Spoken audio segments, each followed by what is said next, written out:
Electronics के शोबे में चीन पाकिस्तान समेत दुनिया के बेशर ममालिक की मार्केटों पर अपना तसल्लुत कायम कर चुका है और पाकिस्तान में तो माशी बदहाली, टैक्सों के निज़ाम और लोड शेडिंग की वजह से मुल्की सनतें चीनी मसनूआत की यलगार का मुकाबला करने में पूरी तरह नाकाम हो चुकी हैं। इलेक्ट्रॉनिक्स तो एक तरफ खिलौनों से लेकर किचन, बाथरूम, घर के आराइशी सामान और सुर्खी पाउडर तक तमाम चीनी एशिया पाकिस्तानी मार्केट में दस्तयाब हैं।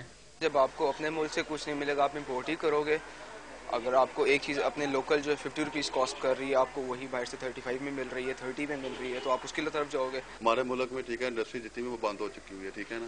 इंडस्ट्री में ना यहाँ गैस है, ना बिजली है, ना पानी है। लाहौर की 12 मार्केट में चीनी मसनूआत की 2500 से ज्यादा दुकानें हैं। यहाँ कारोबार करने वालों का कहना है कि पाकिस्तानी मसनूआत की निस्बत उन्हें चीनी एशिया पर ज्यादा मुनाफा मिलता है।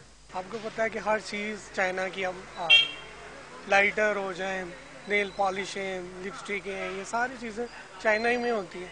साबुन, पेस्टें वगैरह सारा कुछ चाइना ही है, तो फिर वो सस्ती भी पड़ती है, ऊपर से लोग फिर खरीदते हैं। कारोबारी अफराद का कहना है कि अगर हुकूमत मुल्की मंडियों में बैरूनी मसनूआत की जगह मुल्की एशिया को देखना चाहती है तो सनतों को दरपेश मसाइल हंगामी बुनियादों पर हल करे। कैमरामैन शेर खान के साथ राना फवाद, डॉन न्यूज़, लाहौर।